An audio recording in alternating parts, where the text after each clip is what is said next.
Hello everyone, welcome again. This is class number 2 of Geography MCQs. Geography MCQs में हम 20 questions daily करा रहे हैं। प्रीवियस क्लास में हमने सेट 1 कराया था, आज हम कराएंगे सेट 2। आज का पहला क्वेश्चन है, who propounded that Egypt is the gift of Nile. किसने बोला था कि जो मिस्र है, मिस्र नील नदी का वरदान है? हेरोडोटस, अरिस्टोटल, स्ट्रैबो या प्लिनी। देखिए, हम जियोमॉर्फोलॉजी पढ़ रहे हैं और जियोमॉर्फोलॉजी में यहाँ पर हम इवोल्यूशन ऑफ जियोमॉर्फोलॉजी से रिलेटेड चीज़ें देखेंगे। तो अगर इवोल्यूशन की बात करें जियोमॉर्फोलॉजी की, तो इवोल्यूशन कैसे हुआ, ठीक है, वो देखना है हमको। इसमें अनेकों जोग्राफर आए, जिसमें एक नाम आता है किनका? हेरोडोटस का। हेरोडोटस ने क्या बोला था कि जो मिस्र है वो नील नदी का वरदान है। देखिए कैसे बोला था हेरोडोटस ने, क्या बोला था? जो डिपोजिशनल फीचर्स हैं, डिपोजिशनल फीचर्स।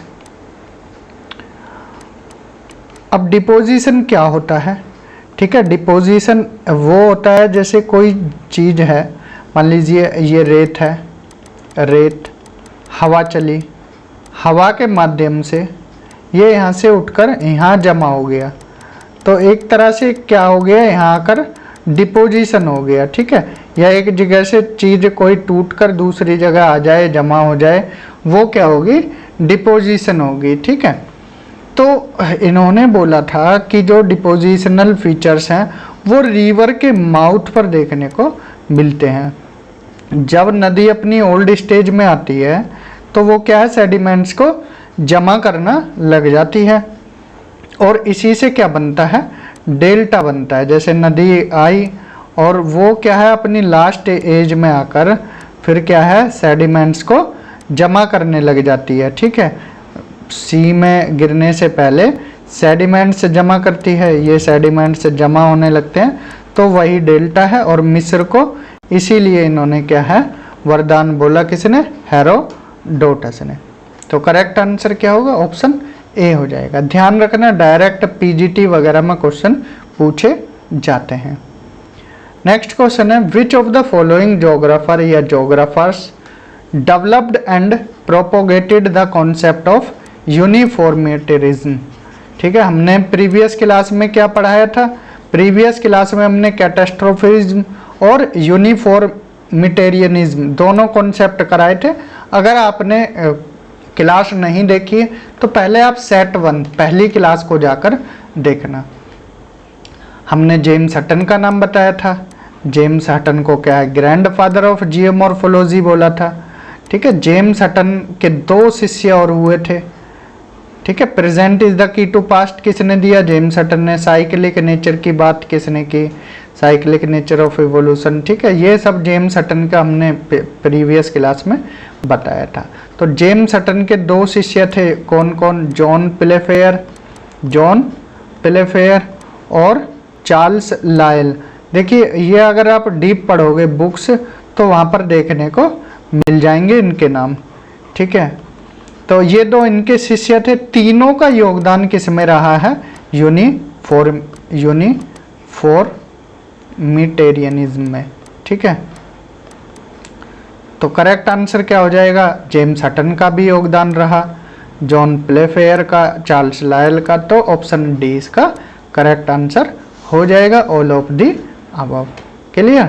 तो कॉन्सेप्ट पता है क्या है यूनिफॉर्मिटेरिज्म और कैटास्ट्रोफिज्म? तो सेट 1 जाकर आप जरूर देखना।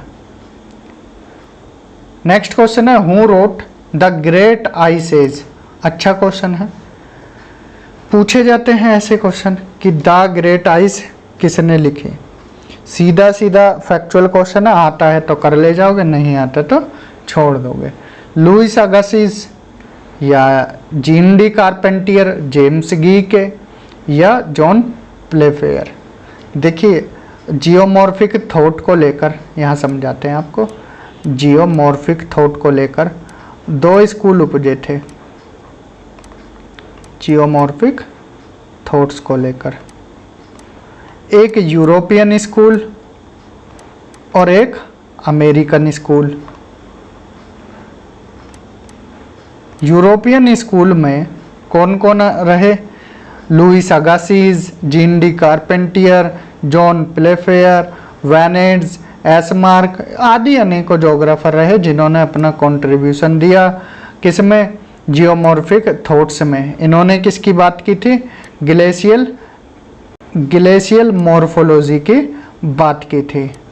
किन किन ने? जो कि हमने नाम लिखे हैं, लुइस अगासिज, कारपेंटियर, ठीक है, जेम्स गाइके, जॉन प्लेफेयर, एसमार्क, वैनिड्स आदि अनेकों हैं। अब जो जीन डी कारपेंटियर और लुइस अगासिज हैं, इन्होंने आइस एज की बात की, कॉन्टिनेंटल ग्लेशियर का कॉन्सेप्ट दिया इन दोनों ने। लेकिन जो ये बुक लिखी गई है द ग्रेट आइस एज, ये किसके द्वारा लिखी गई है? जेम्स जैके के द्वारा। जेम्स जैके के द्वारा ये बुक लिखी गई है। तो करेक्ट आंसर क्या हो जाएगा? करेक्ट आंसर ऑप्शन सी हो जाएगा। इन्होंने ये बुक कब लिखी? 1894 में। ये भी ध्यान रखना। क्लियर? नेक्स्ट क्वेश्चन है, which of the following is not a glacial period in Europe. ठीक है, जो जेम्स जैके हैं, अभी हमने इनका नाम देखा है, जेम्स इस तरह से भी लिखा जा सकता है, मतलब इनका नाम इस तरह से भी लिखा आता है और इस तरह से भी। ठीक है, जेम्स जैके। तो इन्होंने क्या है, आइस एज के बारे में बताया। आइस एज एक मतलब लॉन्गर जियोलॉजिकल पीरियड बोला है। जो आइस एज है ऐसा नहीं है 2-4 साल के लिए ही आया और उसको आइस एज बोल दिया। काफ़ी लंबा टाइम पीरियड को इन्होंने आइस एज बोला है। तो टोटल कितने? 4 आइस एज की बात की है। कितने? 4। वो कौन? ध्यान रखना, यूरोप में। ठीक है, अमेरिका के अलग हैं, अमेरिका के अलग हैं। जैसे जैसे हम आगे बढ़ेंगे अमेरिका के भी आपको बताएंगे। तो अभी आप यूरोप के ध्यान से देख लीजिए। ठीक है, जहाँ जिस कॉन्सेप्ट की हम बात कर रहे हैं उस कॉन्सेप्ट से रिलेटेड ही क्वेश्चन पूछते चलेंगे। 4 कौन कौन से थे? गुंज, याद रखना है अच्छे से, गुंज, मिंडल, रिस और वोन। ठीक है, ये 4 थे। वोम, ठीक है, गुंज, मिंडल, रिस, वोम। ठीक है, ये याद रखना, गुंज, मिंडल, रिस, वोम। तो चारों याद रखना, गुंज, मिंडल, रिस और वोम। तो नॉट अ ग्लेशियल पूछा है तो नन हो जाएगा। ऑप्शन ई इसका करेक्ट आंसर है। नेक्स्ट क्वेश्चन की तरफ चलते हैं। नेक्स्ट क्वेश्चन है क्वेश्चन नंबर 5। यहाँ पर किसी ज्योग्राफर का नाम आना है। Postulated the concept of limit of maximum vertical erosion. इन्होंने क्या है, वर्टिकल इरोजन की बात की है। बाय स्ट्रीम्स, किसके द्वारा? जो स्ट्रीम्स होती हैं नदियों द्वारा। To which he propose the term base level which is determined by sea level. इन्होंने उस टर्म क्या दिया है वर्टिकल इरोजन में? जो मैक्सिमम वर्टिकल इरोजन होता है स्ट्रीम्स के द्वारा, उसकी एक लिमिट होती है, उसको बोला है बेस लेवल, जो कि डिटरमाइंड होता है किसके द्वारा? सी लेवल के द्वारा। ये टर्म किसके द्वारा बोली गई है? ऑप्शन है WM Davis, JW Powell, GK Gilbert, sir Andrew Ramsay. तो करेक्ट आंसर होगा JW पोवेल। हालांकि पोवेल, गिलबर्ट, डटन, डेविस इन्होंने अपना कंट्रीब्यूशन दिया है सब एरियल डेन्यूडेशन में। किस में दिया है? Sub aerial denudation. जब हम आगे पढ़ेंगे ना इरोजन और डेन्यूडेशन, वेदरिंग, ये सब आगे पढ़ेंगे, एग्रेडेशन, ये जब आगे हम लैंड फॉर्म्स पढ़ेंगे ना तो वहाँ पर सारी चीज़ें आपको डिटेल में बताई जाएंगी। ठीक है, अभी ये एक तरह से इंट्रोडक्शन चल रहा है। तो JW पोवेल करेक्ट आंसर होगा। नेक्स्ट है टेक्टोनिक जियोमॉर्फिक मॉडल किसके द्वारा दिया गया है? फैक्चुअल क्वेश्चन है। ठीक है, पूछा जाता है टेक्टोनिक जियोमॉर्फिक मॉडल, ये दिया गया था M मोरिसोवा के द्वारा। नेक्स्ट है एपिसोडिक इरोजन मॉडल, ये फैक्चुअल क्वेश्चंस हैं कुछ। तो एपिसोडिक इरोजन मॉडल ये किसके द्वारा दिया गया है? ये दिया गया था एस.ए. सैचम के द्वारा। ठीक है, प्रोनाउंसिएशन देख लेना आप, क्या प्रोनाउंसिएट करोगे तो वो देख लेना। ठीक है, तो करेक्ट आंसर होगा ऑप्शन बी, एस.ए. सैचम। Next, atoll is the part of, ये इंपॉर्टेंट है। अटोल किसका पार्ट है? First order landform, second order, third order landform या नन? तो आपके मुताबिक क्या होना चाहिए इसका करेक्ट आंसर? देखिए, फर्स्ट ऑर्डर में हमने आपको बताया था, फर्स्ट ऑर्डर में क्या क्या आते हैं आपके? फर्स्ट ऑर्डर में कॉन्टिनेंट और ओशियन आते हैं। ठीक है, कॉन्टिनेंट और ओशियन, तो फर्स्ट ऑर्डर तो हो नहीं सकता, कट कर दीजिए, बचे सेकंड और थर्ड। अब देखिए, सेकंड में हमने क्या बताया था? ओशियन की अगर बात करें तो कॉन्टिनेंटल शेल्फ, कॉन्टिनेंटल स्लोप, ठीक है, abyssal plain, ocean basin, ocean basin, ocean deep, तो ये सब आते हैं सेकंड में। थर्ड में क्या आते हैं? अगर थर्ड की बात करें, थर्ड ऑर्डर लैंडफॉर्म की, तो आपका आइलैंड आ जाएगा, island, atoll, ocean ridges, coral reefs, ये सब किस में आ जाएंगे? ये आ जाएंगे थर्ड ऑर्डर में। तो अटोल किसका पार्ट है? थर्ड ऑर्डर लैंडफॉर्म का, तो ऑप्शन सी करेक्ट आंसर हो जाएगा। नेक्स्ट, इसी से आपको आंसर मिल गया होगा, continental shelf is the part of second order landform, तो करेक्ट आंसर क्या होगा? ऑप्शन बी हो जाएगा। नेक्स्ट है, the map presented by Dash in 1570 gave new knowledge about the distribution of land and seas. ठीक है, किसके द्वारा मैप प्रेजेंट किया गया था? कब? 1570 में, जिन्होंने लैंड और सीज के डिस्ट्रीब्यूशन की नई नॉलेज दी। ठीक है, तो करेक्ट आंसर इसका ओटी लियस है। डायरेक्ट क्वेश्चन पूछा जाता है, ऐसे क्वेश्चन पूछे जाते हैं। ठीक है, इनका जिनका आपने नाम भी नहीं सुना वो नाम आ जाते हैं। Ortelius is the correct answer. ठीक है, क्या नाम है? ओटी लियस। बार बार इसलिए बता रहे हैं क्योंकि आपको याद हो जाए। ठीक है, ओटी लियस ने यहाँ पर 1570 में मैप प्रेजेंट किया था।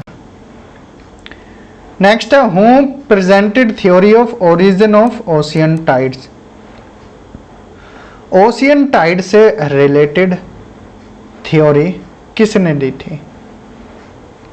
ऑप्शन है पोसिडोनियस, ऑर्टिलियस, न्यूटन, मार्सिगली। देखिए, मार्सिगली का योगदान किस में रहा था? ओशियनोग्राफी में रहा था, ओशियनोग्राफी में। ठीक है, पोसिडोनियस को हम थॉट में पढ़ते ही हैं। न्यूटन के द्वारा ये origin of ocean tides theory दी गई। ऑर्टिलियस ने अभी क्या है, हम मैप के बारे में बताया था कि इन्होंने मैप प्रेजेंट किया था। तो करेक्ट आंसर क्या हो जाएगा? Option C. नेक्स्ट, ये अच्छा क्वेश्चन है, मैच द फॉलोइंग। देखिए, ये सारे क्वेश्चन हमारे खुद के द्वारा तैयार किए गए हैं, तो काफ़ी मेहनत लगी है। आप इन क्लासेस को क्या है, ज़्यादा से ज़्यादा शेयर करना, जिससे स्टूडेंट्स की हेल्प हो सके और हमें भी मोटिवेशन मिले, क्योंकि जितना वीडियो ज़्यादा देखा जाएगा उतना ही हमें अच्छा लगेगा और हम फिर आगे कंटेंट और अच्छे से डिलीवर करते रहेंगे। एक तरफ हाइपोथेसिस और थ्योरीज हैं, एक तरफ प्रपाउंडर हैं। तो हाइपोथेसिस किसने दी या थ्योरी किसने दी और प्रपाउंडर कौन थे? मैच करने। तो गैसियस हाइपोथेसिस किसके द्वारा दी गई? इमैनुअल कांट के द्वारा, बिल्कुल सही है। टाइडल हाइपोथेसिस जेम्स जीन्स के द्वारा दी गई और इसमें मॉडिफिकेशन किसने किया था? जेफरी ने। सुपरनोवा हाइपोथेसिस ये फ्रेड होयले के द्वारा, and interstellar dust hypothesis Otto Schmidt, जो कि एक रशियन है। ठीक है, ये एक रशियन भूगोलवेत्ता थे। तो करेक्ट आंसर क्या हो जाएगा? All of the above. ठीक है, यहाँ ऑल ऑफ दी अबव भी आप लिख सकते हो। 1, 2, 3 और 4 चारों ही सही हैं। नेक्स्ट क्वेश्चन है, big bang theory was given by. Big bang theory किसके द्वारा दी गई? अगर बात करें बिग बैंग की तो ये थ्योरी 1920 में दी गई थी। एक प्रीस्ट थे, बेल्जियन प्रीस्ट। कहाँ के रहने वाले थे प्रीस्ट? बेल्जियम के।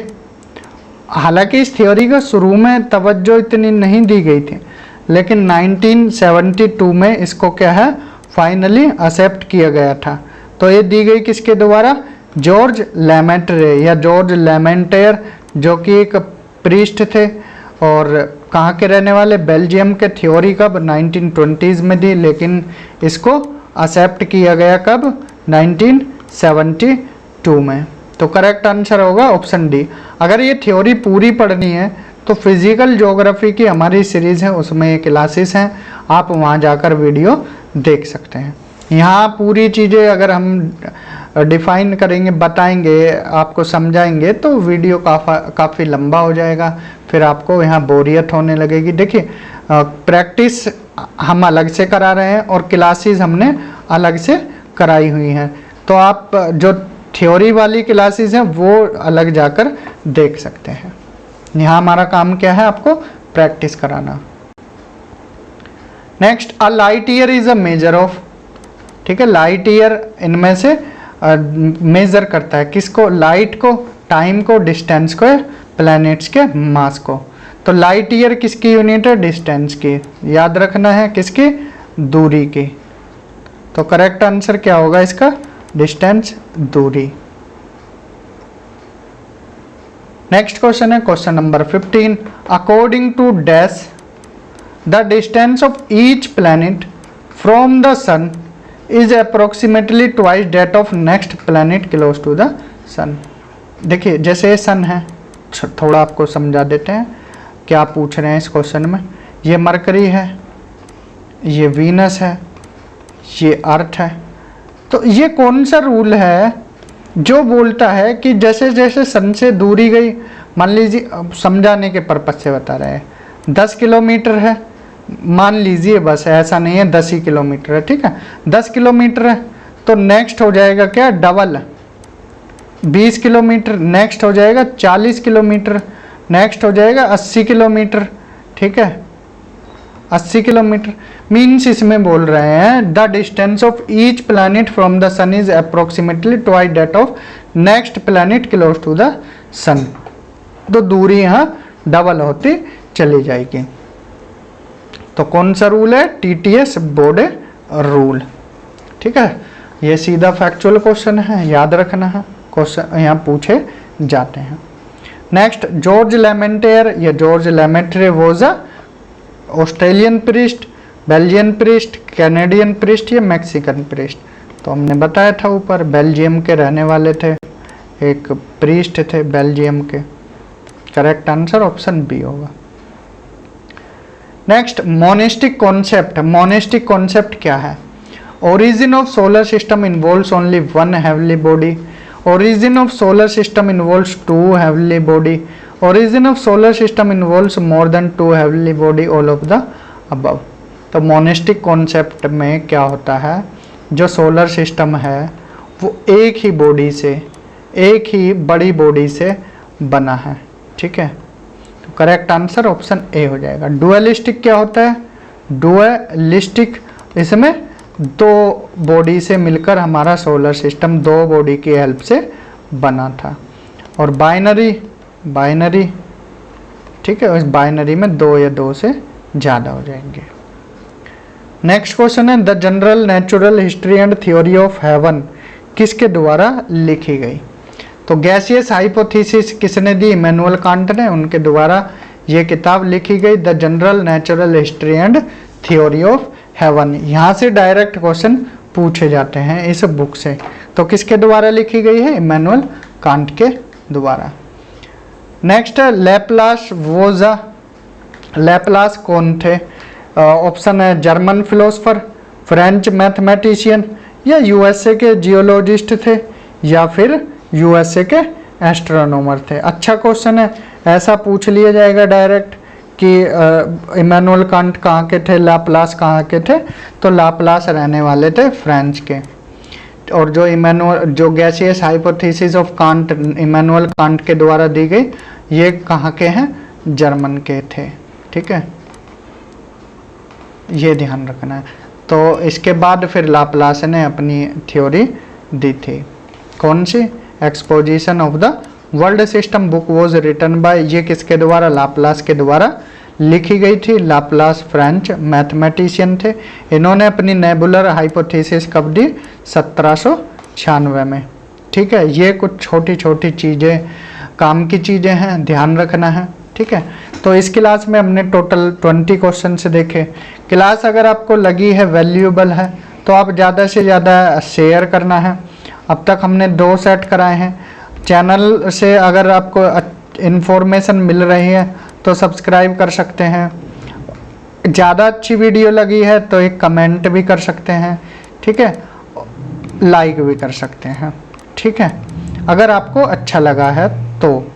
ठीक है, अगर अच्छा नहीं लगा है, कुछ सुधार की ज़रूरत है, तो आप कमेंट में बता सकते हैं कि सर ये आप सुधार कीजिए, हम उस पर कोशिश करेंगे। तो इस वीडियो में इतना ही। प्रैक्टिस करते रहें, रिवीजन करते रहें। Thank you, have a good day.